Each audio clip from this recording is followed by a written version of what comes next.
De Profundis by Oscar Wilde. Suffering is one very long moment. We cannot divide it by seasons. We can only record its moods and chronicle their return. With us, time itself does not progress. It revolves. It seems to circle round one center of pain. The paralyzing immobility of a life, every circumstance of which is regulated after an unchangeable pattern, so that we eat and drink and lie down and pray, or kneel at least for prayer, according to the inflexible laws of an iron formula. This immobile quality, that makes each dreadful day and the very minutest detail like its brother, seems to communicate itself to those external forces, the very essence of whose existence is ceaseless change. Of seed time or harvest, of the reapers bending over the corn, or the grape-gatherers threading through the vines, of the grass in the orchard made white with broken blossoms or strewn with fallen fruit. Of these we know nothing and can know nothing. For us there is only one season, the season of sorrow.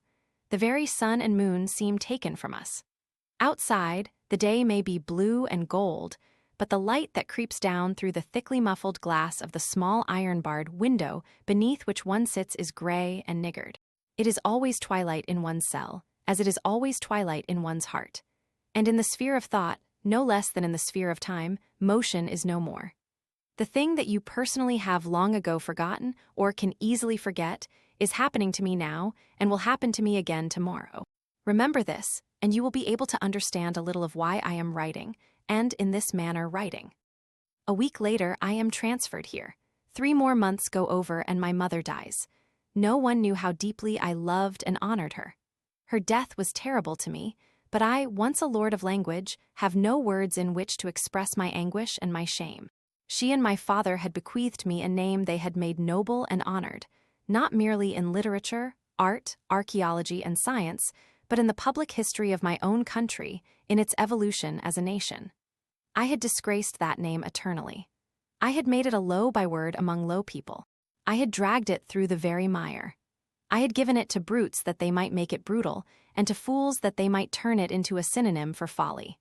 What I suffered then, and still suffer, is not for pen to write or paper to record. My wife, always kind and gentle to me, rather than that I should hear the news from indifferent lips, traveled, ill as she was, all the way from Genoa to England to break to me herself the tidings of so irreparable, so irremediable, a loss. Messages of sympathy reached me from all who had still affection for me, even people who had not known me personally, hearing that a new sorrow had broken into my life, wrote to ask that some expression of their condolence should be conveyed to me. 3 months go over. The calendar of my daily conduct and labor that hangs on the outside of my cell door, with my name and sentence written upon it, tells me that it is May. Prosperity, pleasure, and success may be rough of grain and common in fiber, but sorrow is the most sensitive of all created things. There is nothing that stirs in the whole world of thought to which sorrow does not vibrate in terrible and exquisite pulsation. The thin, beaten-out leaf of tremulous gold that chronicles the direction of forces the eye cannot see is in comparison coarse. It is a wound that bleeds when any hand but that of love touches it, and even then must bleed again, though not in pain. Where there is sorrow, there is holy ground. Some day people will realize what that means. They will know nothing of life till they do, and natures like his can realize it. When I was brought down from my prison to the court of bankruptcy, between 2 policemen waited in the long dreary corridor that, before the whole crowd, whom an action so sweet and simple hushed into silence, he might gravely raise his hat to me, as, handcuffed and with bowed head, I passed him by. Men have gone to heaven for smaller things than that.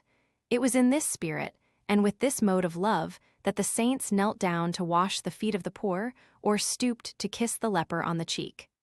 I have never said one single word to him about what he did. I do not know to the present moment whether he is aware that I was even conscious of his action. It is not a thing for which one can render formal thanks in formal words. I store it in the treasure house of my heart. I keep it there as a secret debt that I am glad to think I can never possibly repay. It is embalmed and kept sweet by the myrrh and cassia of many tears. When wisdom has been profitless to me, philosophy barren, and the proverbs and phrases of those who have sought to give me consolation as dust and ashes in my mouth, The memory of that little, lovely, silent act of love has unsealed for me all the wells of pity, made the desert blossom like a rose, and brought me out of the bitterness of lonely exile into harmony with the wounded, broken, and great heart of the world. When people are able to understand, not merely how beautiful this action was, but why it meant so much to me, and always will mean so much, then, perhaps, they will realize how and in what spirit they should approach me. The poor are wise, more charitable, more kind, more sensitive than we are. In their eyes, prison is a tragedy in a man's life, a misfortune, a casualty, something that calls for sympathy in others. They speak of one who is in prison as of one who is in trouble, simply. It is the phrase they always use, and the expression has the perfect wisdom of love in it. With people of our own rank, it is different. With us, prison makes a man a pariah. I, and such as I am, have hardly any right to air and sun. Our presence taints the pleasures of others. We are unwelcome when we reappear. To revisit the glimpses of the moon is not for us. Our very children are taken away. Those lovely links with humanity are broken. We are doomed to be solitary, while our sons still live. We are denied the one thing that might heal us and keep us, that might bring balm to the bruised heart and peace to the soul in pain. I must say to myself that I ruin myself, and that nobody great or small can be ruined except by his own hand. I am quite ready to say so. I am trying to say so, though they may not think it at the present moment. This pitiless indictment I bring without pity against myself. Terrible as was what the world did to me, what I did to myself was far more terrible still. I was a man who stood in symbolic relations to the art and culture of my age. I had realized this for myself at the very dawn of my manhood and had forced my age to realize it afterwards. Few men hold such a position in their own lifetime and have it so acknowledged.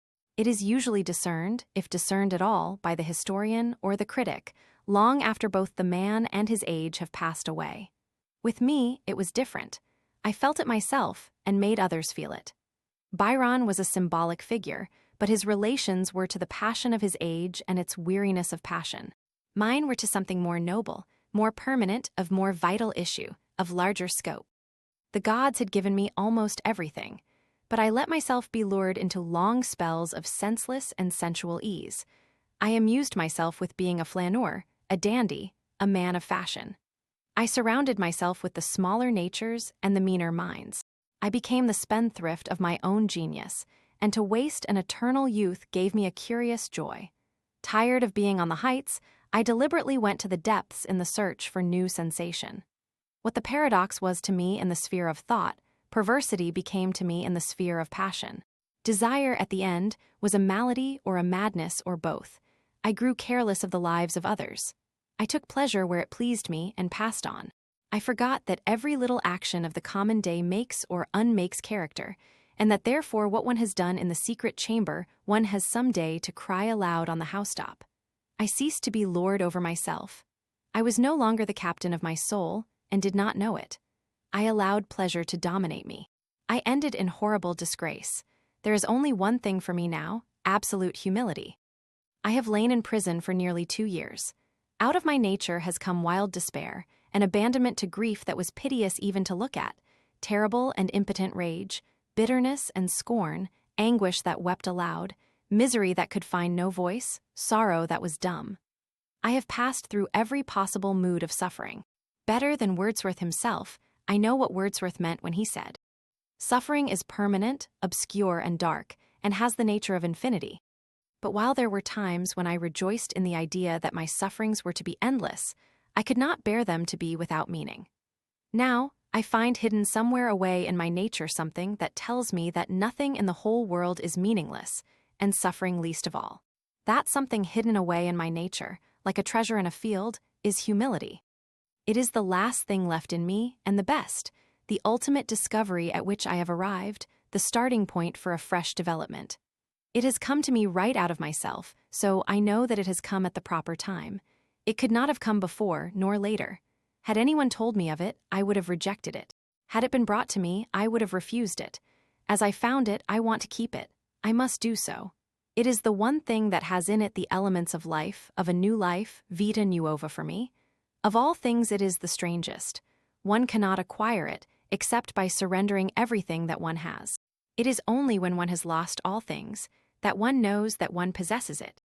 Now I have realized that it is in me, I see quite clearly what I ought to do, in fact, must do. And when I use such a phrase as that, I need not say that I am not alluding to any external sanction or command. I admit none. I am far more of an individualist than I ever was. Nothing seems to me of the smallest value except what one gets out of oneself. My nature is seeking a fresh mode of self-realization. That is all I am concerned with.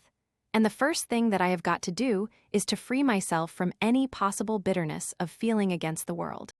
I am completely penniless and absolutely homeless. Yet there are worse things in the world than that. I am quite candid when I say that rather than go out from this prison with bitterness in my heart against the world, I would gladly and readily beg my bread from door to door. If I got nothing from the house of the rich, I would get something at the house of the poor. Those who have much are often greedy, those who have little always share. I would not a bit mind sleeping in the cool grass in summer, and when winter came on sheltering myself by the warm, close-thatched rick, or under the penthouse of a great barn, provided I had love in my heart. The external things of life seem to me now of no importance at all. You can see to what intensity of individualism I have arrived or am arriving rather, for the journey is long, and where I walk there are thorns. Of course I know that to ask alms on the highway is not to be my lot, and that if ever I lie in the cool grass at night time, it will be to write sonnets to the moon. When I go out of prison, R will be waiting for me on the other side of the big iron-studded gate, and he is the symbol, not merely of his own affection, but of the affection of many others besides. I believe I am to have enough to live on for about 18 months at any rate, so that if I may not write beautiful books, I may at least read beautiful books, and what joy can be greater? After that, I hope to be able to recreate my creative faculty. But were things different? Had I not a friend left in the world? Were there not a single house open to me in pity? Had I to accept the wallet and ragged cloak of sheer penury? As long as I am free from all resentment, hardness, and scorn, I would be able to face the life with much more calm and confidence than I would were my body in purple and fine linen, and the soul within me sick with hate. And I really shall have no difficulty. When you really want love, you will find it waiting for you. I need not say that my task does not end there. It would be comparatively easy if it did. There is much more before me. I have hills far steeper to climb, valleys much darker to pass through, and I have to get it all out of myself. Neither religion, morality, nor reason can help me at all. Morality does not help me. I am a born antinomian. I am one of those who are made for exceptions, not for laws. But while I see that there is nothing wrong in what one does, I see that there is something wrong in what one becomes. It is well to have learned that. Religion does not help me. The faith that others give to what is unseen, I give to what one can touch and look at. My gods dwell in temples made with hands, and within the circle of actual experience is my creed made perfect and complete. Too complete, it may be, for like many or all of those who have placed their heaven in this earth, I have found in it not merely the beauty of heaven, but the horror of hell also. When I think about religion at all, I feel as if I would like to found an order for those who cannot believe. The confraternity of the faithless, one might call it, where on an altar, on which no taper burned, a priest, in whose heart peace had no dwelling, might celebrate with unblessed bread and a chalice empty of wine. Everything to be true must become a religion, and agnosticism should have its ritual no less than faith. It has sown its martyrs, it should reap its saints, and praise God daily for having hidden himself from man. But whether it be faith or agnosticism, it must be nothing external to me. Its symbols must be of my own creating. Only that is spiritual which makes its own form. If I may not find its secret within myself, I shall never find it. If I have not got it already, it will never come to me. Reason does not help me. It tells me that the laws under which I am convicted are wrong and unjust laws, and the system under which I have suffered a wrong and unjust system. But somehow, I have got to make both of these things just and right to me. And exactly as in art one is only concerned with what a particular thing is at a particular moment to oneself, so it is also in the ethical evolution of one's character. I have got to make everything that has happened to me good for me. The plank bed, the loathsome food, The hard ropes shredded into oakum till one's fingertips grow dull with pain, the menial offices with which each day begins and finishes, the harsh orders that routine seems to necessitate, the dreadful dress that makes sorrow grotesque to look at, the silence, the solitude, the shame, each and all of these things I have to transform into a spiritual experience. There is not a single degradation of the body which I must not try and make into a spiritualizing of the soul. I want to get to the point when I shall be able to say quite simply, and without affectation, that the two great turning points in my life were when my father sent me to Oxford, and when society sent me to prison. I will not say that prison is the best thing that could have happened to me, for that phrase would savor of too great bitterness towards myself. I would sooner say, or hear it said of me, that I was so typical a child of my age, that in my perversity, and for that perversity's sake, I turned the good things of my life to evil, and the evil things of my life to good. What is said, however, by myself or by others, matters little. The important thing, the thing that lies before me, the thing that I have to do, if the brief remainder of my days is not to be maimed, marred, and incomplete, is to absorb into my nature all that has been done to me, to make it part of me, to accept it without complaint, fear, or reluctance. The supreme vice is shallowness. Whatever is realized is right. When first I was put into prison, some people advised me to try and forget who I was. It was ruinous advice. It is only by realizing what I am that I have found comfort of any kind. Now, I am advised by others to try on my release to forget that I have ever been in a prison at all. I know that would be equally fatal. It would mean that I would always be haunted by an intolerable sense of disgrace, and that those things that are meant for me as much as for anybody else, the beauty of the sun and moon, the pageant of the seasons, the music of daybreak and the silence of great nights, the rain falling through the leaves, or the dew creeping over the grass and making it silver, would all be tainted for me and lose their healing power and their power of communicating joy. To regret one's own experiences is to arrest one's own development. To deny one's own experiences is to put a lie into the lips of one's own life. It is no less than a denial of the soul.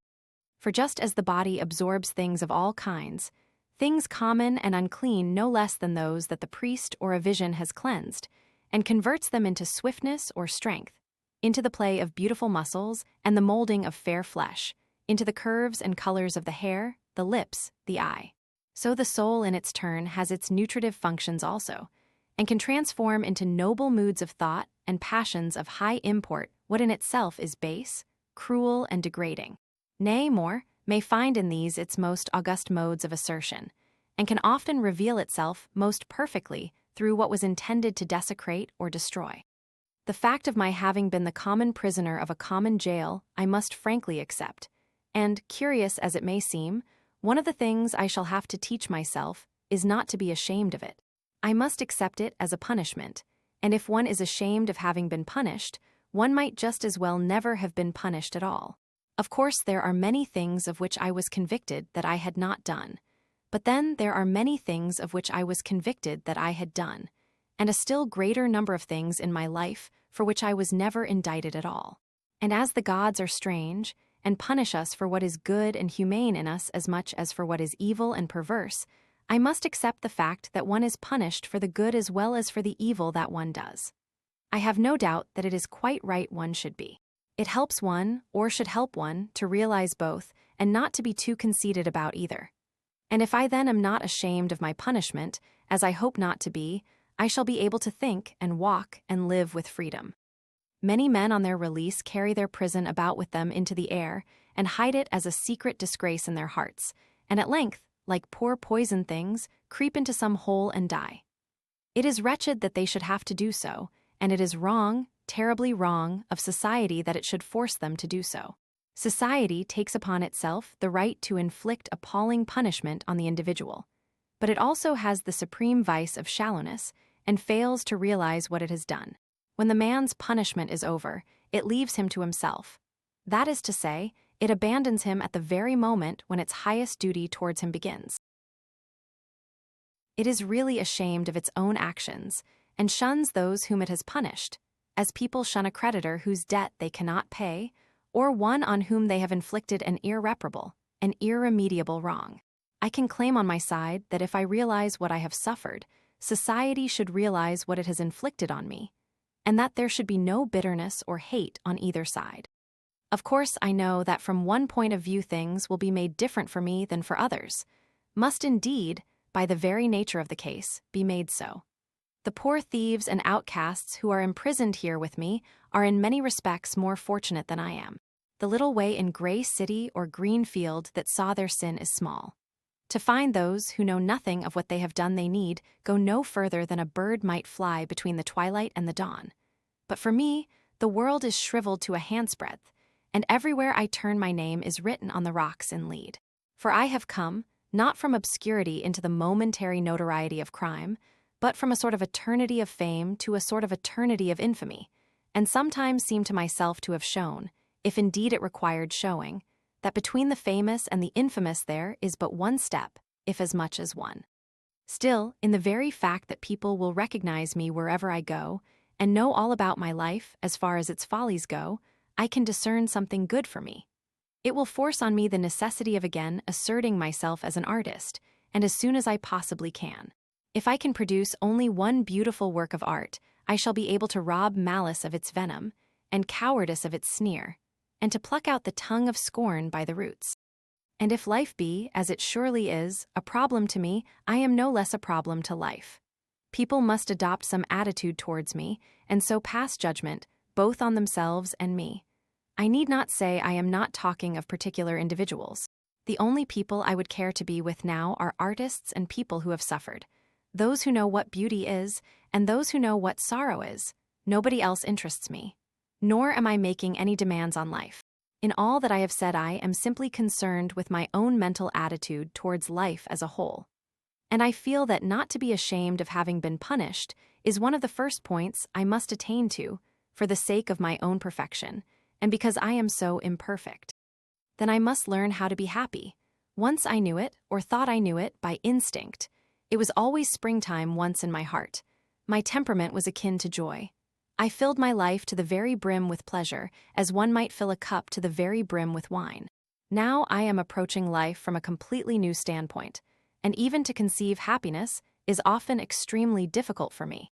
I remember during my first term at Oxford reading in Pater's Renaissance that book, which has had such strange influence over my life, how Dante places low in the inferno those who willfully live in sadness, and going to the college library and turning to the passage in the Divine Comedy, where beneath the dreary marsh lie those who were sullen in the sweet air, saying for ever and ever through their sighs, Tristi famo nel aer dolce cidal soles allegra. I knew the church condemned excidia, but the whole idea seemed to me quite fantastic, just the sort of sin, I fancied, a priest who knew nothing about real life would invent. Nor could I understand how Dante, who says that sorrow remarries us to God, could have been so harsh to those who were enamored of melancholy, if any such there really were. I had no idea that someday this would become to me one of the greatest temptations of my life. While I was in Wandsworth prison, I longed to die. It was my one desire. When after 2 months in the infirmary I was transferred here, and found myself growing gradually better in physical health, I was filled with rage. I determined to commit suicide on the very day on which I left prison. After a time that evil mood passed away, and I made up my mind to live, but to wear gloom as a king wears purple. Never to smile again, to turn whatever house I entered into a house of mourning, to make my friends walk slowly in sadness with me, to teach them that melancholy is the true secret of life, to maim them with an alien sorrow, to mar them with my own pain. Now I feel quite differently. I see it would be both ungrateful and unkind of me to pull so long a face that, when my friends came to see me, they would have to make their faces still longer in order to show their sympathy. Or, if I desired to entertain them, to invite them to sit down silently to bitter herbs and funeral baked meats. I must learn how to be cheerful and happy. The last 2 occasions on which I was allowed to see my friends here, I tried to be as cheerful as possible, and to show my cheerfulness, in order to make them some slight return for their trouble in coming all the way from town to see me.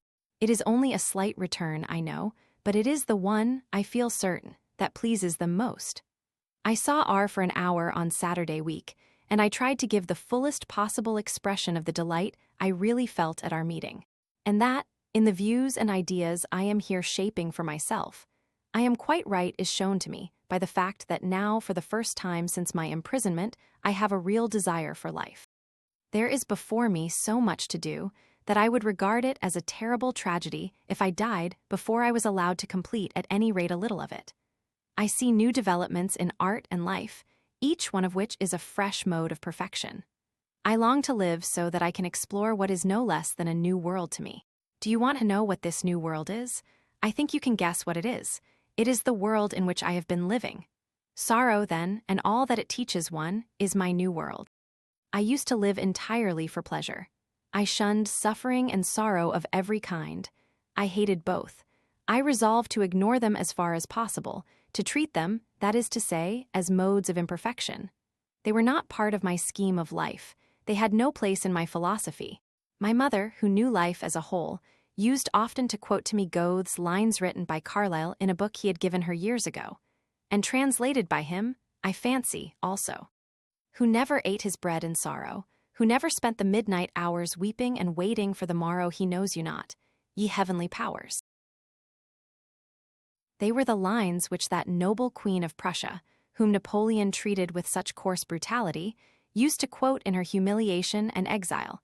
They were the lines my mother often quoted in the troubles of her later life. I absolutely declined to accept or admit the enormous truth hidden in them. I could not understand it.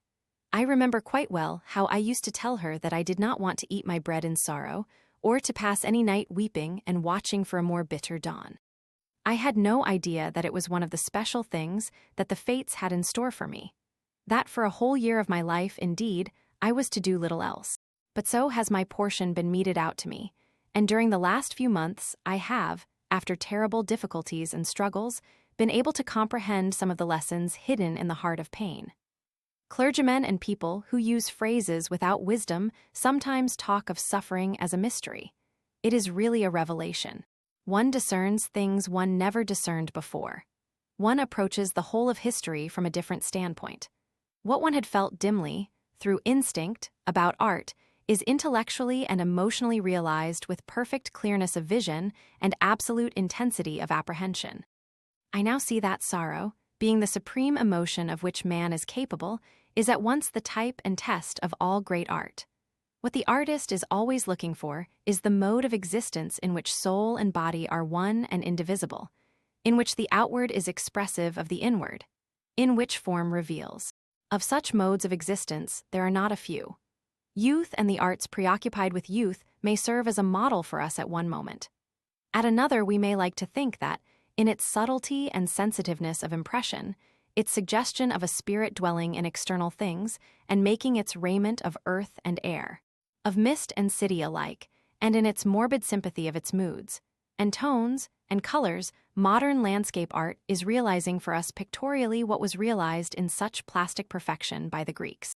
Music, in which all subject is absorbed in expression and cannot be separated from it, is a complex example, and a flower or a child a simple example, of what I mean. But sorrow is the ultimate type both in life and art. Behind joy and laughter there may be a temperament, coarse, hard, and callous, but behind sorrow there is always sorrow. Pain, unlike pleasure, wears no mask. Truth in art is not any correspondence between the essential idea and the accidental existence. It is not the resemblance of shape to shadow, or of the form mirrored in the crystal to the form itself. It is no echo coming from a hollow hill, any more than it is a silver well of water in the valley that shows the moon to the moon and Narcissus to Narcissus. Truth in art is the unity of a thing with itself, the outward rendered expressive of the inward, the soul made incarnate, the body instinct with spirit. For this reason, there is no truth comparable to sorrow. There are times when sorrow seems to me to be the only truth. Other things may be illusions of the eye or the appetite, made to blind the one and cloy the other, but out of sorrow have the worlds been built, and at the birth of a child or a star, there is pain. More than this, there is about sorrow an intense, an extraordinary reality. I have said of myself that I was one who stood in symbolic relations to the art and culture of my age. There is not a single wretched man in this wretched place, along with me, who does not stand in symbolic relation to the very secret of life. For the secret of life is suffering, It is what is hidden behind everything. When we begin to live, what is sweet is so sweet to us, and what is bitter so bitter that we inevitably direct all our desires towards pleasures, and seek not merely for a month or twain to feed on honeycomb, but for all our years to taste no other food, ignorant all the while that we may really be starving the soul. I remember talking once on this subject to one of the most beautiful personalities I have ever known. A woman whose sympathy and noble kindness to me, both before and since the tragedy of my imprisonment, have been beyond power and description. One who has really assisted me, though she does not know it, to bear the burden of my troubles more than anyone else in the whole world has, and all through the mere fact of her existence, through her being what she is, partly an ideal and partly an influence, a suggestion of what one might become as well as a real help towards becoming it, a soul that renders the common air sweet and makes what is spiritual seem as simple and natural as sunlight or the sea. One for whom beauty and sorrow walk hand in hand and have the same message. On the occasion of which I am thinking, I recall distinctly how I said to her that there was enough suffering in one narrow London lane to show that God did not love man, and that wherever there was any sorrow, though but that of a child, in some little garden weeping over a fault that it had or had not committed, the whole face of creation was completely marred. I was entirely wrong. She told me so, but I could not believe her. I was not in the sphere in which such belief was to be attained to. Now it seems to me that love of some kind is the only possible explanation of the extraordinary amount of suffering that there is in the world. I cannot conceive of any other explanation. I am convinced that there is no other, and that if the world has indeed, as I have said, been built of sorrow, it has been built by the hands of love, because in no other way could the soul of man, for whom the world was made, reach the full stature of its perfection. Pleasure for the beautiful body, but pain for the beautiful soul. When I say that I am convinced of these things, I speak with too much pride. Far off, like a perfect pearl, one can see the city of God. It is so wonderful that it seems as if a child could reach it in a summer's day. And so a child could. But with me, and such as me, it is different. One can realize a thing in a single moment, but one loses it in the long hours that follow with leaden feet. It is so difficult to keep heights that the soul is competent to gain. We think in eternity, but we move slowly through time. And how slowly time goes with us who lie in prison I need not tell again, nor of the weariness and despair that creep back into one's cell, and into the cell of one's heart, with such strange insistence that one has, as it were, to garnish and sweep one's house for their coming, as for an unwelcome guest, or a bitter master, or a slave whose slave it is one's chance or choice to be. And though at present my friends may find it a hard thing to believe, it is true none the less, that for them living in freedom and idleness and comfort, it is more easy to learn the lessons of humility than it is for me, who begin the day by going down on my knees and washing the floor of my cell. For prison life, with its endless privations and restrictions, makes one rebellious. The most terrible thing about it is not that it breaks one's hearts are made to be broken, but that it turns one's heart to stone. One sometimes feels that it is only with a front of brass and a lip of scorn that one can get through the day at all. And he who is in a state of rebellion cannot receive grace, to use the phrase of which the Church is so rightly fond. I dare say, for in life as in art, the mood of rebellion closes up the channels of the soul and shuts out the airs of heaven.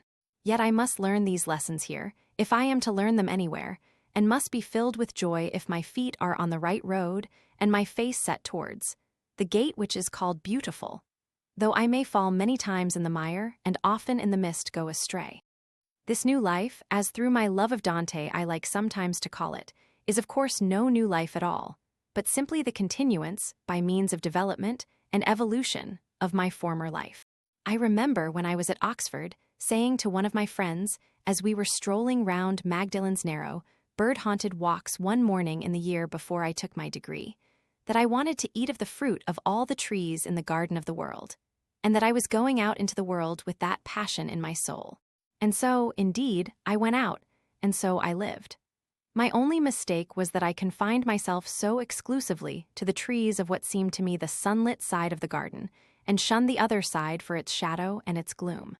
Failure, disgrace, poverty, sorrow, despair, suffering, tares even, the broken words that come from lips in pain, remorse that makes one walk on thorns, conscience that condemns, self-abasement that punishes, the misery that puts ashes on its head, the anguish that chooses sackcloth for its raiment and into its own drink puts gall.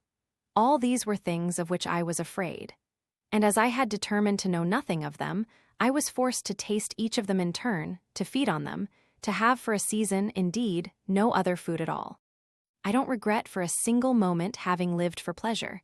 I did it to the full, as one should do everything that one does. There was no pleasure I did not experience. I threw the pearl of my soul into a cup of wine. I went down the primrose path to the sound of flutes. I lived on honeycomb.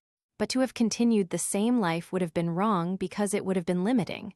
I had to pass on. The other half of the garden had its secrets for me also. Of course, all this is foreshadowed and prefigured in my books. Some of it is in The Happy Prince, some of it in The Young King, notably in the passage where the bishop says to the kneeling boy, "Is not he who made misery wiser than thou art?" A phrase which, when I wrote it, seemed to me little more than a phrase. A great deal of it is hidden away in the note of doom that, like a purple thread, runs through the texture of Dorian Gray. In the critic as artist it is set forth in many colors. In the soul of man it is written down, and in letters too easy to read. It is one of the refrains whose recurring motifs make Salome so like a piece of music, and bind it together as a ballad. In the prose poem of the man who from the bronze of the image of the pleasure that liveth for a moment, has to make the image of the sorrow that abideth forever, it is incarnate. It could not have been otherwise. At every single moment of one's life one is what one is going to be no less than what one has been. Art is a symbol because man is a symbol. It is, if I can fully attain to it, the ultimate realization of the artistic life. For the artistic life is simply self-development. Humility in the artist is his frank acceptance of all experiences, just as love in the artist is simply the sense of beauty that reveals to the world its body and its soul. In Marius, the Epicurean painter seeks to reconcile the artistic life with the life of religion in the deep, sweet, and austere sense of the word. But Marius is little more than a spectator, an ideal spectator indeed, and one to whom it is given to contemplate the spectacle of life with appropriate emotions, which Wordsworth defines as the poet's true aim. Yet a spectator merely, and perhaps a little too much occupied with the comeliness of the benches of the sanctuary, to notice that it is the sanctuary of sorrow that he is gazing at. I see a far more intimate and immediate connection between the true life of Christ and the true life of the artist. And I take a keen pleasure in the reflection that long before sorrow had made my days her own, and bound me to her wheel, I had written in the soul of man that he who would lead a Christ-like life must be entirely and absolutely himself, and had taken as my types not merely the shepherd on the hillside and the prisoner in his cell, but also the painter to whom the world is a pageant and the poet for whom the world is a song. I remember saying once to André Gide, as we sat together in some Paris café, that while metaphysics had but little real interest for me, and morality absolutely none, there was nothing that either Plato or Christ had said that could not be transferred immediately into the sphere of art, and there find its complete fulfillment. Nor is it merely that we can discern in Christ that close union of personality, with perfection, which forms the real distinction between the classical and romantic movement in life. But the very basis of his nature was the same as that of the nature of the artisan intense and flame-like imagination. He realized in the entire sphere of human relations that imaginative sympathy which in the sphere of art is the sole secret of creation. He understood the leprosy of the leper, the darkness of the blind, the fierce misery of those who live for pleasure, the strange poverty of the rich. Someone wrote to me in trouble, "When you are not on your pedestal, you are not interesting." How remote was the writer from what Matthew Arnold calls the secret of Jesus. Either would have taught him that whatever happens to another happens to oneself, and if you want an inscription to read at dawn and at night time, and for pleasure or for pain, write up on the walls of your house in letters for the sun to gild and the moon to silver. Whatever happens to oneself happens to another. Christ's place indeed is with the poets. His whole conception of humanity sprang right out of the imagination and can only be realized by it. What God was to the pantheist, man was to him. He was the first to conceive the divided races as a unity. Before his time, there had been gods and men, and, feeling through the mysticism of sympathy that in himself each had been made incarnate, he calls himself the son of the one or the son of the other, according to his mood.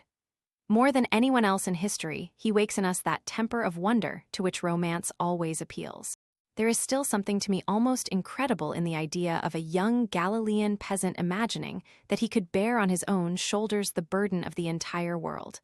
All that had already been done and suffered, and all that was yet to be done and suffered. The sins of Nero, of Caesar Borgia, of Alexander Vi, and of him who was emperor of Rome and priest of the sun. The sufferings of those whose names are legion and whose dwelling is among the tombs. Oppressed nationalities, factory children, thieves, people in prison, outcasts, those who are dumb under oppression and whose silence is heard only of God. And not merely imagining this, but actually achieving it, so that at the present moment, all who come in contact with his personality, even though they may neither bow to his altar nor kneel before his priest, in some way find that the ugliness of their sin is taken away and the beauty of their sorrow revealed to them. I had said of Christ that he ranks with the poets. That is true. Shelley and Sophocles are of his company, but his entire life also is the most wonderful of poems. For pity and terror, there is nothing in the entire cycle of Greek tragedy to touch it. The absolute purity of the protagonist raises the entire scheme to a height of romantic art, from which the sufferings of Thebes and Pelops' line are by their very horror excluded, and shows how wrong Aristotle was when he said in his treatise on the drama that it would be impossible to bear the spectacle of one blameless in pain. Nor in Aeschylus nor Dante, those stern masters of tenderness in Shakespeare, the most purely human of all the great artists, in the whole of Celtic myth and legend, where the loveliness of the world is shown through a mist of tears, and the life of a man is no more than the life of a flower. Is there anything that, for sheer simplicity of pathos wedded and made one with sublimity of tragic effect, can be said to equal or even approach the last act of Christ's passion? The little supper with his companions, one of whom has already sold him for a price. The anguish in the quiet moonlit garden. The false friend coming close to him so as to betray him with a kiss. The friend who still believed in him, and on whom as on a rock he had hoped to build a house of refuge for man, denying him as the bird cried to the dawn.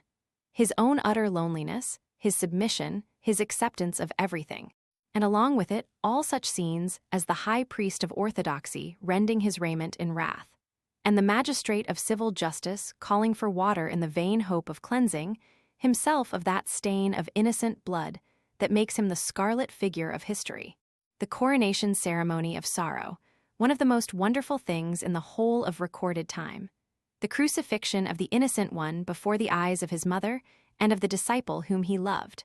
The soldiers gambling and throwing dice for his clothes, the terrible death by which he gave the world its most eternal symbol, and his final burial in the tomb of the rich man, his body swathed in Egyptian linen with costly spices and perfumes, as though he had been a king's son. When one contemplates all this from the point of view of art alone, one cannot but be grateful that the supreme office of the Church should be the playing of the tragedy without the shedding of blood. The mystical presentation, by means of dialogue and costume and gesture even, of the passion of her Lord.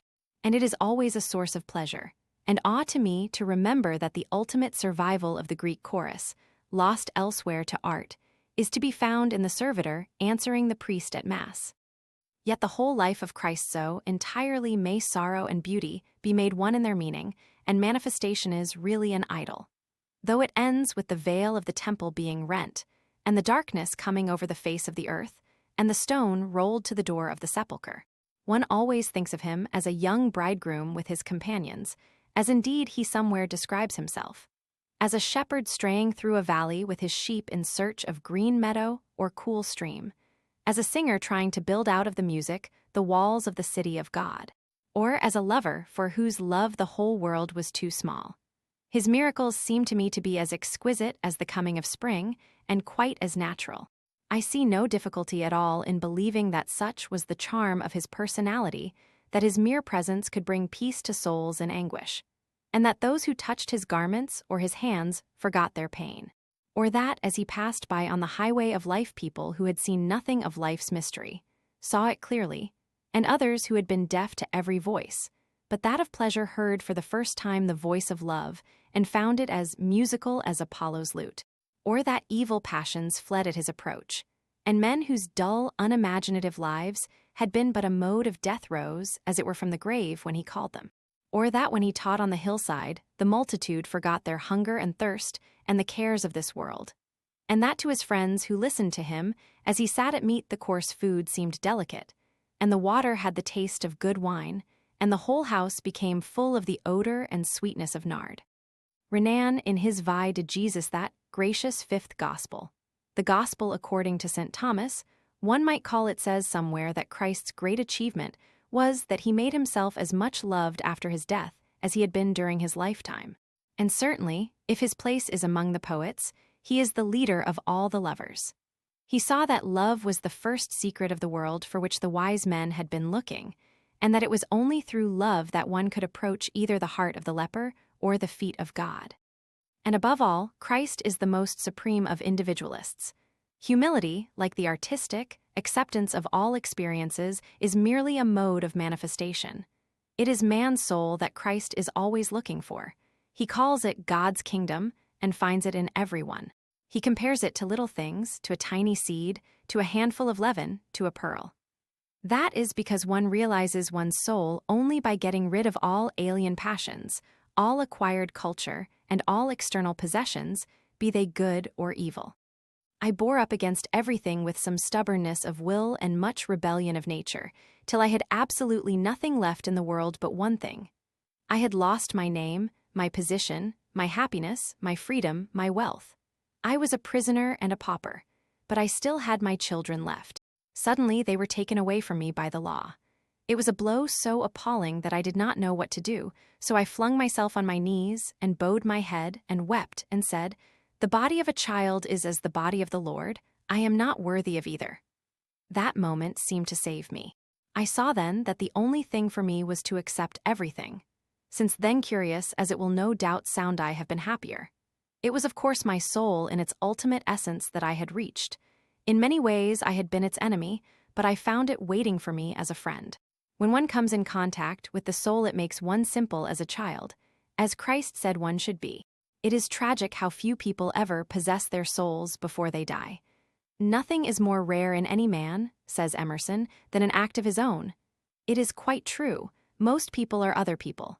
Their thoughts are someone else's opinions, their lives a mimicry, their passions a quotation. Christ was not merely the supreme individualist, but he was the first individualist in history. People have tried to make him out an ordinary philanthropist, or ranked him as an altruist with the scientific and sentimental. But he was really neither one nor the other. Pity he has, of course, for the poor, for those who are shut up in prisons, for the lowly, for the wretched. But he has far more pity for the rich, for the hard hedonists, for those who waste their freedom in becoming slaves to things, for those who wear soft raiment and live in kings' houses. Riches and pleasure seem to him to be really greater tragedies than poverty or sorrow. And as for altruism, who knew better than he that it is vocation, not volition, that determines us, and that one cannot gather grapes of thorns or figs from thistles? To live for others as a definite self-conscious aim was not his creed. It was not the basis of his creed. When he says, "Forgive your enemies," it is not for the sake of the enemy, but for one's own sake that he says so, and because love is more beautiful than hate.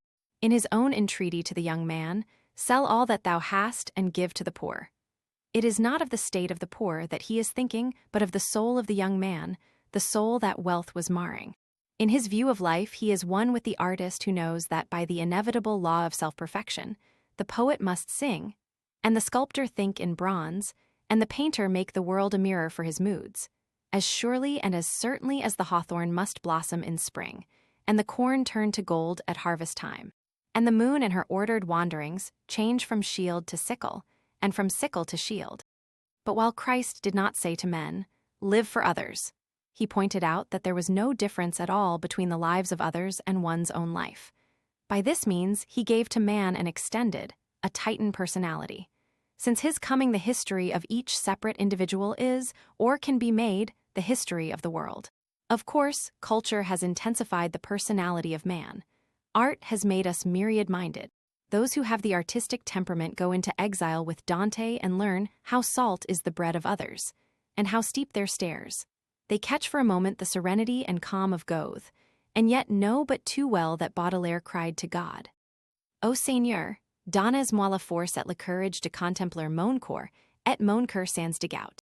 Out of Shakespeare's sonnets they draw, to their own hurt it may be, the secret of his love and make it their own. They look with new eyes on modern life. Because they have listened to one of Chopin's nocturnes, or handled Greek things, or read the story of the passion of some dead man for some dead woman whose hair was like threads of fine gold, and whose mouth was as a pomegranate. But the sympathy of the artistic temperament is necessarily with what has found expression. In words, or in colors, in music, or in marble, behind the painted masks of an Aeschylean play, or through some Sicilian shepherd's pierced and jointed reeds, the man and his message must have been revealed. To the artist, expression is the only mode under which he can conceive life at all. To him, what is dumb is dead. But to Christ it was not so. With a width and wonder of imagination that fills one almost with awe, he took the entire world of the inarticulate, the voiceless world of pain, as his kingdom, and made of himself its eternal mouthpiece. Those of whom I have spoken, who are dumb under oppression, and whose silence is heard only of God, he chose as his brothers. He sought to become eyes to the blind, ears to the deaf, and a cry in the lips of those whose tongues had been tied. His desire was to be, to the myriads who had found no utterance, a very trumpet, through which they might call to heaven. And feeling, with the artistic nature of one to whom suffering and sorrow were modes through which he could realize his conception of the beautiful, that an idea is of no value till it becomes incarnate and is made an image, he made of himself the image of the man of sorrows, and as such has fascinated and dominated art, as no Greek god ever succeeded in doing. For the Greek gods, in spite of the white and red of their fair, fleet limbs, were not really what they appeared to be. The curved brow of Apollo was like the sun's disk crescent over a hill at dawn, and his feet were as the wings of the morning, but he himself had been cruel to Marsyas and had made Niobe childless. In the steel shields of Athena's eyes there had been no pity for Arachne. The pomp and peacocks of Hera were all that was really noble about her. And the father of the gods himself had been too fond of the daughters of men. The two most deeply suggestive figures of Greek mythology were, for religion, Demeter, an earth goddess, not one of the Olympians, and for art, Dionysus, the son of a mortal woman to whom the moment of his birth had proved also the moment of her death. But life itself from its lowliest and most humble sphere produced one far more marvelous than the mother of Proserpina or the son of Semele. Out of the carpenter's shop at Nazareth had come a personality infinitely greater than any made by myth and legend, and one, strangely enough, destined to reveal to the world the mystical meaning of wine and the real beauties of the lilies of the field as none, either on Cithaeron or at Anna, had ever done. The song of Isaiah, "He is despised and rejected of men, a man of sorrows and acquainted with grief, and we hid as it were our faces from him," had seemed to him to prefigure himself, and in him the prophecy was fulfilled. We must not be afraid of such a phrase. Every single work of art is the fulfillment of a prophecy, for every work of art is the conversion of an idea into an image. Every single human being should be the fulfillment of a prophecy, for every human being should be the realization of some ideal, either in the mind of God or in the mind of man. Christ found the type and fixed it, and the dream of a Virgilian poet, either at Jerusalem or at Babylon, became in the long progress of the centuries incarnate in him for whom the world was waiting. To me, one of the things in history the most to be regretted is that the Christ's own Renaissance, which has produced the cathedral at Chartres, the Arthurian cycle of legends, the life of St. Francis of Assisi, the art of Giotto, and Dante's Divine Comedy, was not allowed to develop on its own lines, but was interrupted and spoiled by the dreary classical Renaissance that gave us Petrarch, and Raphael's frescoes, and Palladian architecture, and formal French tragedy, and St. Paul's cathedral and Pope's poetry, and everything that is made from without and by dead rules, and does not spring from within through some spirit informing it. But wherever there is a romantic movement in art there somehow, and under some form, is Christ or the soul of Christ. He is in Romeo and Juliet, in The Winter's Tale, in Provençal poetry, in The Ancient Mariner, in La Belle Dame sans Merci, and in Chatterton's Ballad of Charity. We owe to him the most diverse things and people.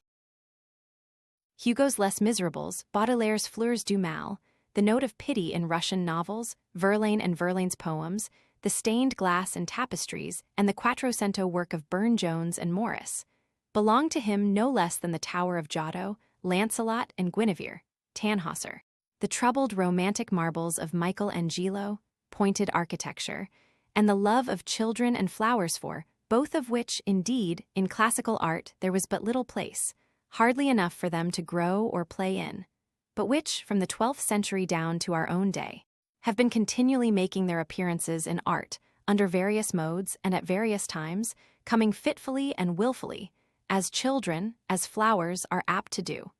Spring always seeming to one as if the flowers had been in hiding, and only came out into the sun, because they were afraid that grown-up people would grow tired of looking for them and give up the search. And the life of a child being no more than an April day on which there is both rain and sun for the narcissus. It is the imaginative quality of Christ's own nature that makes him this palpitating center of romance. The strange figures of poetic drama and ballad are made by the imagination of others, but out of his own imagination entirely did Jesus of Nazareth create himself. The cry of Isaiah had really no more to do with his coming than the song of the nightingale has to do with the rising of the moon no more, though perhaps no less. He was the denial as well as the affirmation of prophecy. For every expectation that he fulfilled there was another that he destroyed. In all beauty, says Bacon, there is some strangeness of proportion, and of those who are born of the spirit of those, that is to say, who like himself are dynamic forces. Christ says that they are like the wind that bloweth where it listeth, and no man can tell whence it cometh and whither it goeth. That is why he is so fascinating to artists. He has all the color elements of life: mystery, strangeness, pathos, suggestion, ecstasy, love. He appeals to the temper of wonder and creates that mood in which alone he can be understood. And to me, it is a joy to remember that if he is of imagination all compact, the world itself is of the same substance. I said in Dorian Gray that the great sins of the world take place in the brain, but it is in the brain that everything takes place. We know now that we do not see with the eyes or hear with the ears. They are really channels for the transmission, adequate or inadequate, of sense impressions. It is in the brain that the poppy is red, that the apple is odorous, that the skylark sings. Of late I have been studying with diligence the 4 prose poems about Christ. At Christmas I managed to get hold of a Greek Testament, and every morning, after I had cleaned my cell and polished my tins, I read a little of the Gospels, a dozen verses taken by chance anywhere. It is a delightful way of opening the day. Everyone, even in a turbulent, ill-disciplined life, should do the same. Endless repetition, in and out of season, has spoiled for us the freshness, the naivete, the simple romantic charm of the Gospels. We hear them read far too often and far too badly, and all repetition is anti-spiritual. When one returns to the Greek, it is like going into a garden of lilies out of some narrow and dark house. And to me, the pleasure is doubled by the reflection that it is extremely probable that we have the actual terms, the ipsissima verba, used by Christ. It was always supposed that Christ talked in Aramaic. Even Renan thought so. But now we know that the Galilean peasants, like the Irish peasants of our own day, were bilingual, and that Greek was the ordinary language of intercourse all over Palestine, as indeed all over the Eastern world. I never liked the idea that we knew of Christ's own words only through a translation of a translation. It is a delight to me to think that as far as his conversation was concerned, Charmides might have listened to him, and Socrates reasoned with him, and Plato understood him. That he really said Greek text, that when he thought of the lilies of the field and how they neither toil nor spin, his absolute expression was Greek text.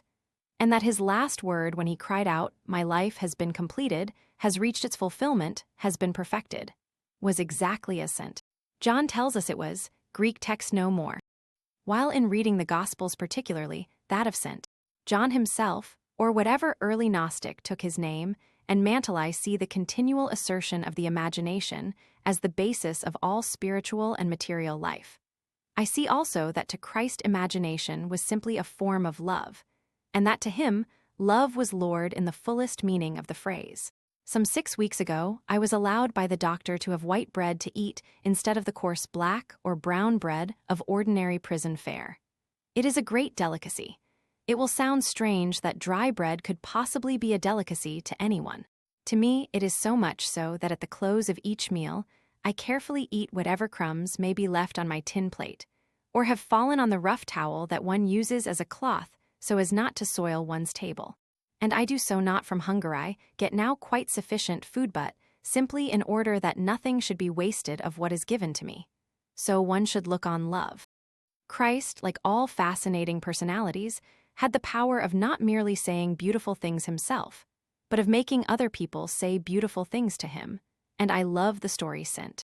Mark tells us about the Greek woman, who, when as a trial of her faith he said to her that he could not give her the bread of the children of Israel, answered him that the little dogs, Greek text, little dogs it should be rendered, who are under the table eat of the crumbs that the children let fall. Most people live for love and admiration, but it is by love and admiration that we should live. If any love is shown us, we should recognize that we are quite unworthy of it. Nobody is worthy to be loved. The fact that God loves man shows us that in the divine order of ideal things, it is written that eternal love is to be given to what is eternally unworthy. Or if that phrase seems to be a bitter one to bear, let us say that everyone is worthy of love, except him who thinks that he is. Love is a sacrament that should be taken kneeling, and domine, non sum dignus should be on the lips and in the hearts of those who receive it. If ever I write again, in the sense of producing artistic work, there are just 2 subjects on which and through which I desire to express myself. One is Christ as the precursor of the romantic movement in life. The other is the artistic life considered in its relation to conduct. The first is, of course, intensely fascinating, for I see in Christ not merely the essentials of the supreme romantic type, but all the accidents, the willfulnesses even, of the romantic temperament also. He was the first person who ever said to people that they should live flower-like lives. He fixed the phrase. He took children as the type of what people should try to become. He held them up as examples to their elders, which I myself have always thought the chief use of children, if what is perfect should have a use. Dante describes the soul of a man as coming from the hand of God weeping and laughing like a little child. And Christ also saw that the soul of each one should be a gissa di fanciulla chi, piangendo, e ridendo pargolgia. He felt that life was changeful, fluid, active, and that to allow it to be stereotyped into any form was death. He saw that people should not be too serious over material, common interests. That to be unpractical was to be a great thing, that one should not bother too much over affairs. The birds didn't, why should man? He is charming when he says, "Take no thought for the morrow. Is not the soul more than meat? Is not the body more than raiment?" A Greek might have used the latter phrase. It is full of Greek feeling. But only Christ could have said both, and so summed up life perfectly for us. His morality is all sympathy, just what morality should be. If the only thing that he ever said had been, "Her sins are forgiven her because she loved much," it would have been worth while dying to have said it. His justice is all poetical justice, exactly what justice should be. The beggar goes to heaven because he has been unhappy. I cannot conceive a better reason for his being sent there. The people who work for an hour in the vineyard in the cool of the evening receive just as much reward as those who have toiled there all day long in the hot sun. Why shouldn't they? Probably no one deserved anything, or perhaps they were a different kind of people. Christ had no patience with the dull, lifeless mechanical systems that treat people as if they were things, and so treat everybody alike. For him there were no laws. There were exceptions merely, as if anybody, or anything for that matter, was like aught else in the world. That which is the very keynote of romantic art was to him the proper basis of natural life. He saw no other basis, and when they brought him one, taken in the very act of sin and showed him her sentence written in the law, and asked him what was to be done, he wrote with his finger on the ground as though he did not hear them, and finally, when they pressed him again, looked up and said, "Let him of you who has never sinned be the first to throw the stone at her." It was worth while living to have said that. Like all poetical natures, he loved ignorant people. He knew that in the soul of one who is ignorant there is always room for a great idea. But he could not stand stupid people, especially those who are made stupid by education. People who are full of opinions, not one of which they even understand. A peculiarly modern type, summed up by Christ when he describes it as the type of one who has the key of knowledge, cannot use it himself, and does not allow other people to use it, though it may be made to open the gate of God's kingdom. His chief war was against the Philistines. That is the war every child of light has to wage. Philistinism was the note of the age and community in which he lived. In their heavy inaccessibility to ideas, their dull respectability, their tedious orthodoxy, their worship of vulgar success, their entire preoccupation with the gross materialistic side of life, and their ridiculous estimate of themselves and their importance. The Jews of Jerusalem in Christ's day were the exact counterpart of the British Philistine of our own. Christ mocked at the whited sepulchre of respectability and fixed that phrase forever. He treated worldly success as a thing absolutely to be despised. He saw nothing in it at all. He looked on wealth as an encumbrance to a man. He would not hear of life being sacrificed to any system of thought or morals. He pointed out that forms and ceremonies were made for man, not man for forms and ceremonies. He took Sabbatarianism as a type of the things that should be set at naught. The cold philanthropies, the ostentatious public charities, the tedious formalisms so dear to the middle-class mind, he exposed with utter and relentless scorn. To us, what is termed orthodoxy is merely a facile, unintelligent acquiescence. But to them, and in their hands, it was a terrible and paralyzing tyranny. Christ swept it aside. He showed that the Spirit alone was of value. He took a keen pleasure in pointing out to them that though they were always reading the law and the prophets, they had not really the smallest idea of what either of them meant. In opposition to their tithing of each separate day into the fixed routine of prescribed duties, as they tithe mint and rue, he preached the enormous importance of living completely for the moment. Those whom he saved from their sins are saved simply for beautiful moments in their lives. Mary Magdalene, when she sees Christ, breaks the rich vase of alabaster that one of her 7 lovers had given her, and spills the odorous spices over his tired, dusty feet, and for that one moment's sake sits forever with Ruth and Beatrice in the tresses of the snow-white rose of paradise.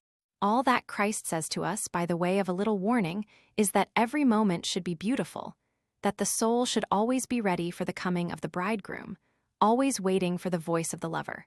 Philistinism being simply that side of man's nature that is not illumined by the imagination.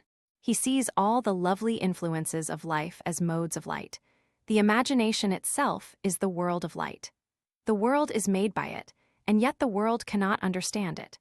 That is because the imagination is simply a manifestation of love, and it is love and the capacity for it that distinguishes one human being from another. But it is when he deals with a sinner that Christ is most romantic, in the sense of most real. The world had always loved the saint as being the nearest possible approach to the perfection of God. Christ, through some divine instinct in him, seems to have always loved the sinner as being the nearest possible approach to the perfection of man. His primary desire was not to reform people, any more than his primary desire was to relieve suffering. To turn an interesting thief into a tedious, honest man was not his aim. He would have thought little of the Prisoners' Aid Society and other modern movements of the kind. The conversion of a publican into a Pharisee would not have seemed to him a great achievement. But in a manner not yet understood of the world, he regarded sin and suffering as being in themselves beautiful holy things and modes of perfection.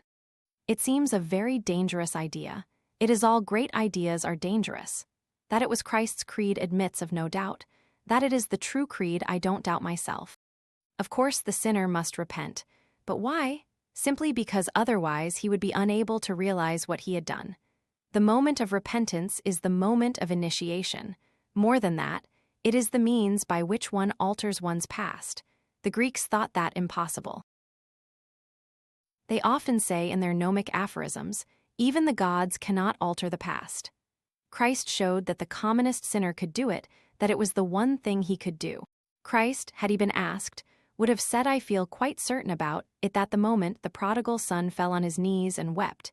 He made his having wasted his substance with harlots. his swine herding and hungering for the husks they ate, beautiful and holy moments in his life. It is difficult for most people to grasp the idea. I dare say one has to go to prison to understand it. If so, it may be worth while going to prison. There is something so unique about Christ.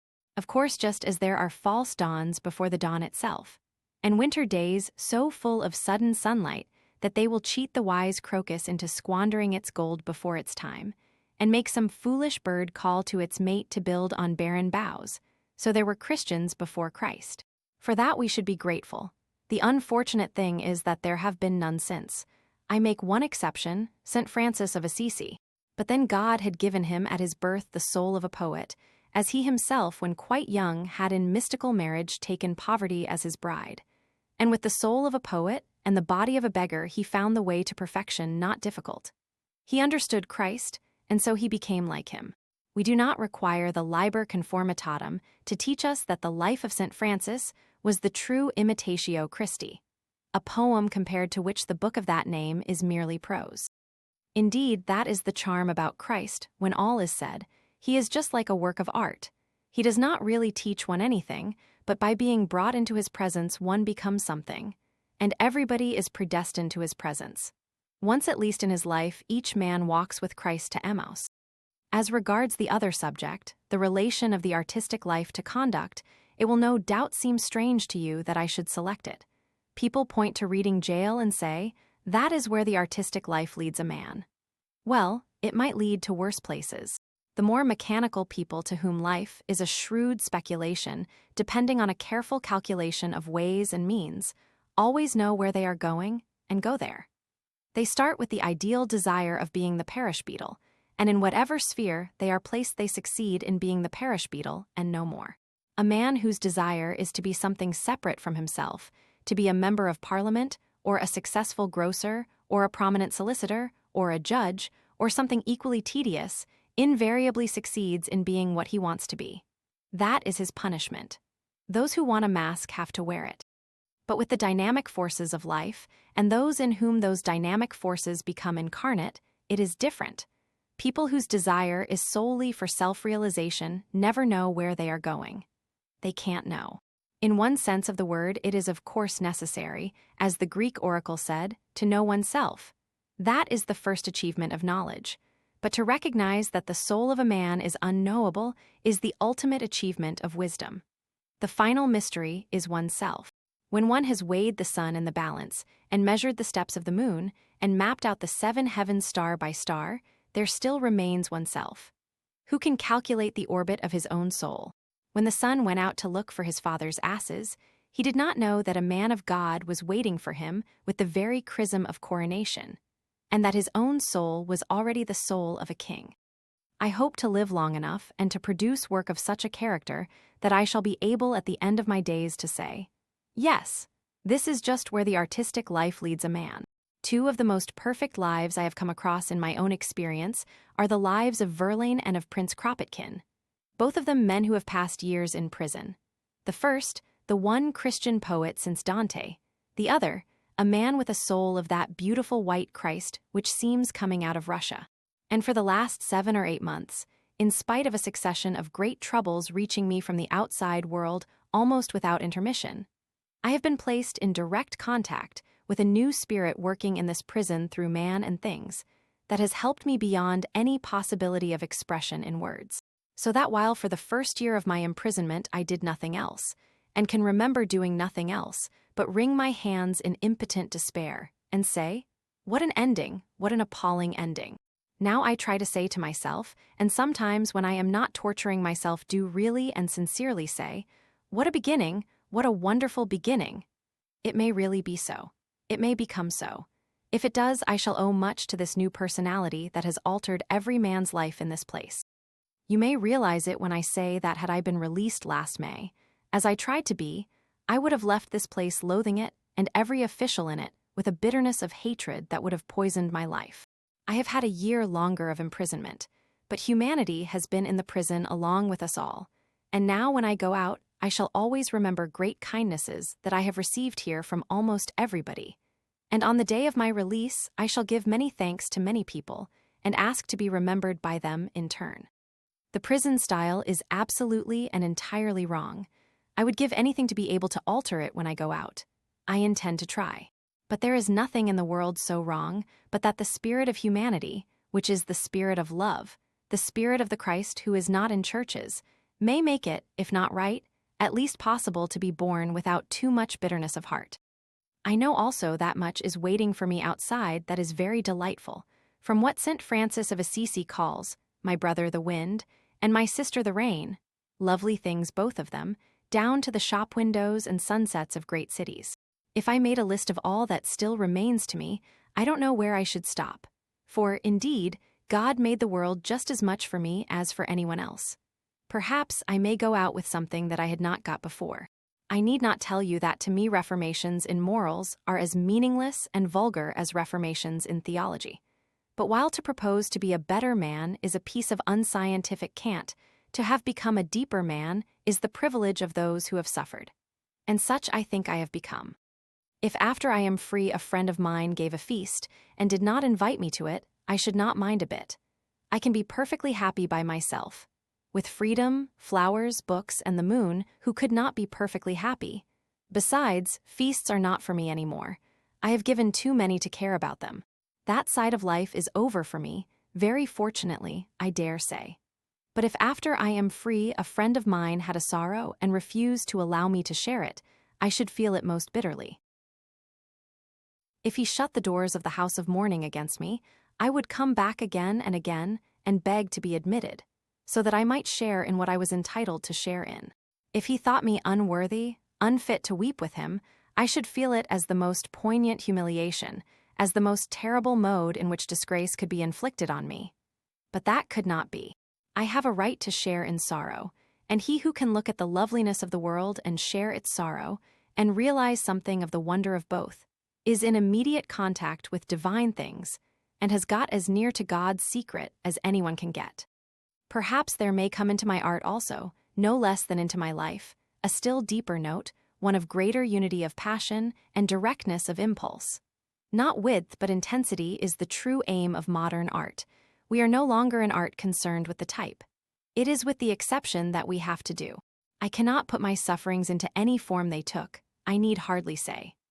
Art only begins where imitation ends, but something must come into my work, of fuller memory of words perhaps, of richer cadences, of more curious effects, of simpler architectural order, of some aesthetic quality at any rate.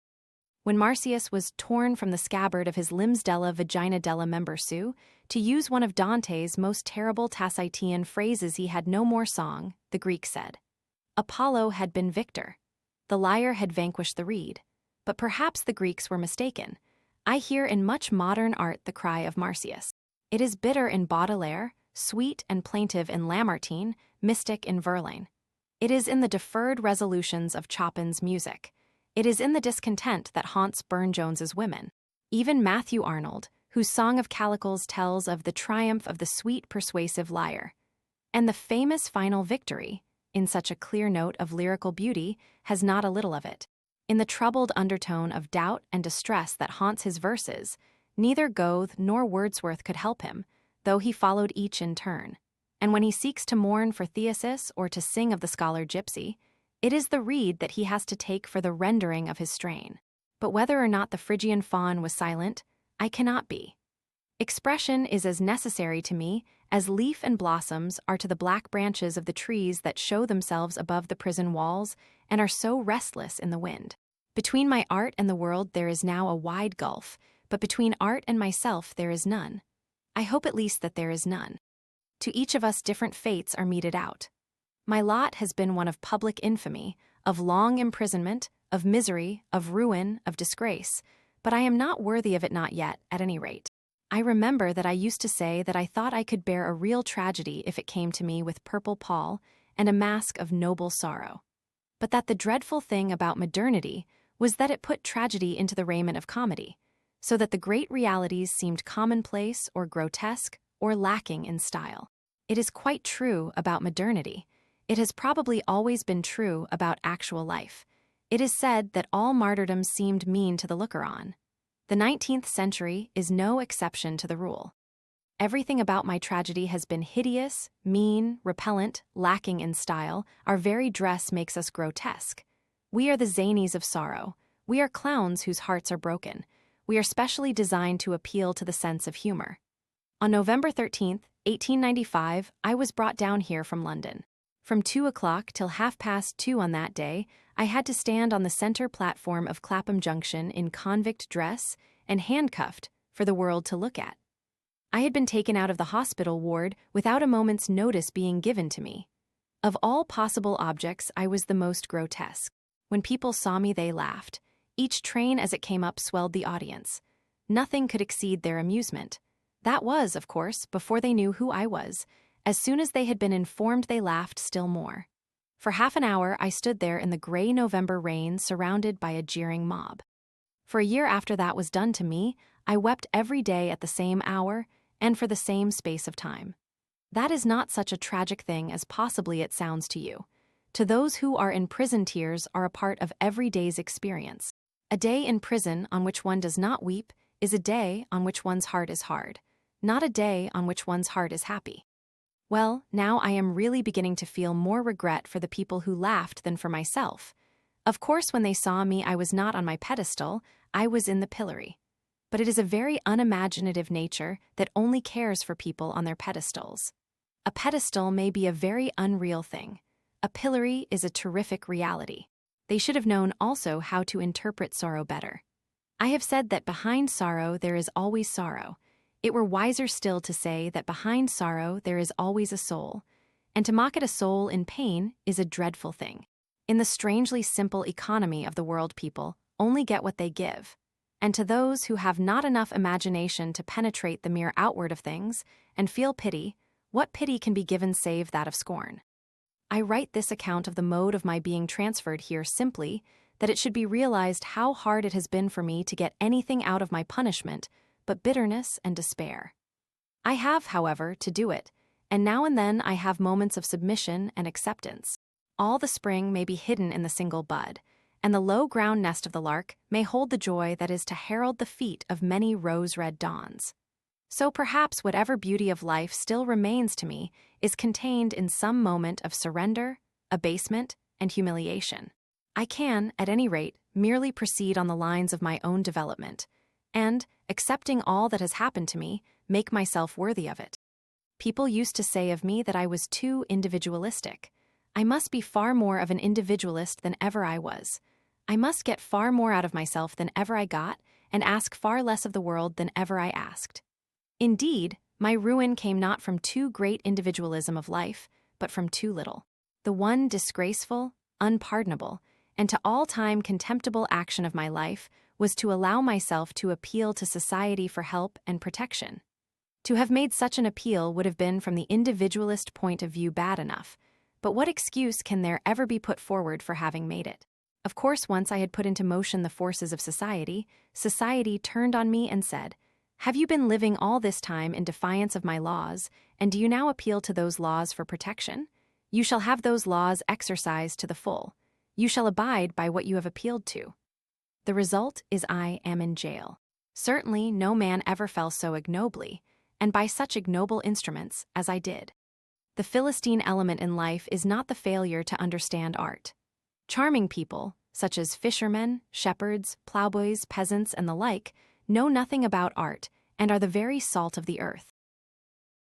He is the Philistine who upholds and aids the heavy, cumbrous, blind, mechanical forces of society, and who does not recognize dynamic force when he meets it either in a man or a movement.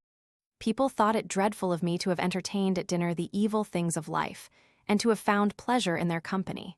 But then, from the point of view through which I, as an artist in life, approached them, they were delightfully suggestive and stimulating. The danger was half the excitement. My business as an artist was with Ariel. I set myself to wrestle with Caliban. A great friend of mine, a friend of 10 years, standing came to see me some time ago, and told me that he did not believe a single word of what was said against me, and wished me to know that he considered me quite innocent and the victim of a hideous plot. I burst into tears at what he said, and told him that while there was much amongst the definite charges that was quite untrue and transferred to me by revolting malice, still that my life had been full of perverse pleasures, and that unless he accepted that as a fact about me and realized it to the full, I could not possibly be friends with him any more, or ever be in his company. It was a terrible shock to him, but we are friends, and I have not got his friendship on false pretenses. Emotional forces, as I say somewhere in Intentions, are as limited in extent and duration as the forces of physical energy. The little cup that is made to hold so much can hold so much and no more, though all the purple vats of Burgundy be filled with wine to the brim, and the treaders stand knee-deep in the gathered grapes of the stony vineyards of Spain. There is no error more common than that of thinking that those who are the causes or occasions of great tragedies share in the feelings suitable to the tragic mood. No error more fatal than expecting it of them. The martyr in his shirt of flame may be looking on the face of God, but to him who is piling the faggots or loosening the logs for the blast, the whole scene is no more than the slaying of an ox is to the butcher, or the felling of a tree to the charcoal burner in the forest, or the fall of a flower to one who is mowing down the grass with a scythe. Great passions are for the great of soul, and great events can be seen only by those who are on a level with them. I know of nothing in all drama more incomparable from the point of view of art, nothing more suggestive in its subtlety of observation, than Shakespeare's drawing of Rosencrantz and Guildenstern. They are Hamlet's college friends. They have been his companions. They bring with them memories of pleasant days together. At the moment when they come across him in the play, he is staggering under the weight of a burden intolerable to one of his temperament. The dead have come armed out of the grave to impose on him a mission at once too great and too mean for him. He is a dreamer, and he is called upon to act.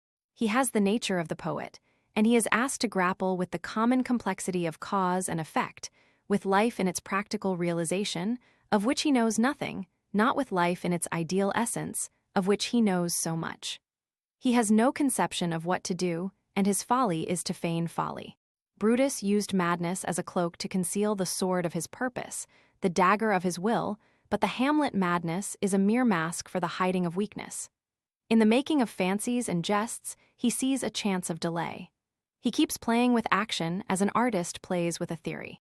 He makes himself the spy of his proper actions, and listening to his own words knows them to be but words, words, words. Instead of trying to be the hero of his own history, he seeks to be the spectator of his own tragedy. He disbelieves in everything, including himself, and yet his doubt helps him not, as it comes not from skepticism, but from a divided will. Of all this Guildenstern and Rosencrantz realize nothing. They bow and smirk and smile, and what the one says the other echoes with sickliest intonation. When, at last, by means of the play within the play, and the puppets in their dalliance, Hamlet catches the conscience of the king, and drives the wretched man in terror from his throne, Guildenstern and Rosencrantz see no more in his conduct than a rather painful breach of court etiquette. That is as far as they can attain to in the contemplation of the spectacle of life with appropriate emotions.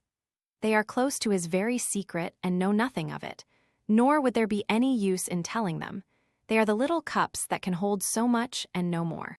Towards the close it is suggested that, caught in a cunning spring set for another, they have met, or may meet, with a violent and sudden death. But a tragic ending of this kind, though touched by Hamlet's humor with something of the surprise and justice of comedy, is really not for such as they. They never die. Horatio, who in order to report Hamlet, and his cause a right to the unsatisfied, absents him from felicity a while, and in this harsh world draws his breath in pain, dies, but Guildenstern and Rosencrantz are as immortal as Angelo and Tartuffe, and should rank with them. They are what modern life has contributed to the antique ideal of friendship. He who writes a new De Amicitia must find a niche for them, and praise them in Tusculan prose. They are types fixed for all time. To censure them would show a lack of appreciation. They are merely out of their sphere, that is all. In sublimity of soul there is no contagion. High thoughts and high emotions are by their very existence isolated. I am to be released, if all goes well with me, towards the end of May, and hope to go at once to some little seaside village abroad with R and M. The sea, as Euripides says in one of his plays about Iphigenia, washes away the stains and wounds of the world.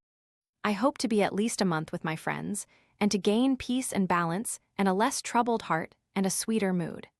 I have a strange longing for the great simple primeval things, such as the sea, to me no less of a mother than the earth. It seems to me that we all look at nature too much and live with her too little. I discern great sanity in the Greek attitude.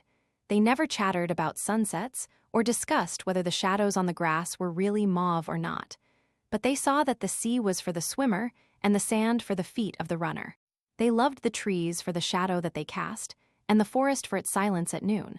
The vineyard dresser wreathed his hair with ivy that he might keep off the rays of the sun as he stooped over the young shoots.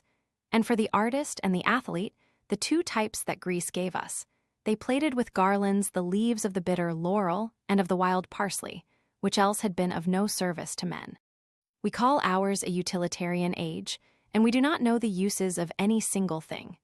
We have forgotten that water can cleanse and fire purify, and that the earth is mother to us all. As a consequence, our art is of the moon and plays with shadows, while Greek art is of the sun and deals directly with things. I feel sure that in elemental forces there is purification, and I want to go back to them and live in their presence. Of course, to one so modern as I am, enfant de mon siècle, merely to look at the world will be always lovely. I tremble with pleasure when I think that on the very day of my leaving prison, both the laburnum and the lilac will be blooming in the gardens, and that I shall see the wind stir into restless beauty the swaying gold of the one, and make the other toss the pale purple of its plumes, so that all the air shall be Arabia for me.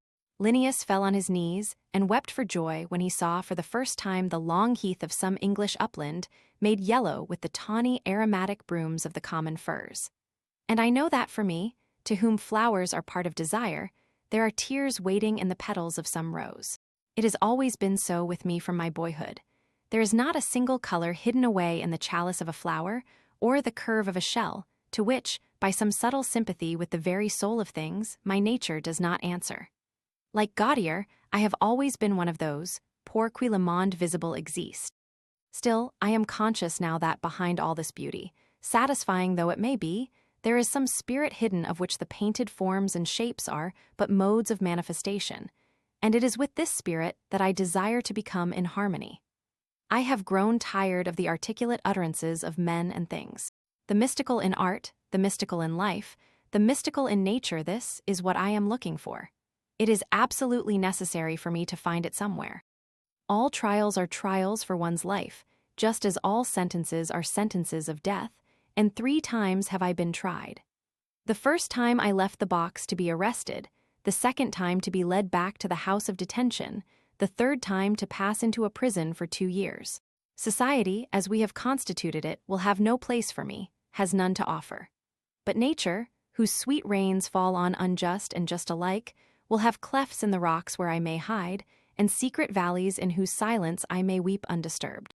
She will hang the night with stars, so that I may walk abroad in the darkness without stumbling, and send the wind over my footprints, so that none may track me to my hurt. She will cleanse me in great waters, and with bitter herbs make me whole. Thanks for listening to De Profundis by Oscar Wilde.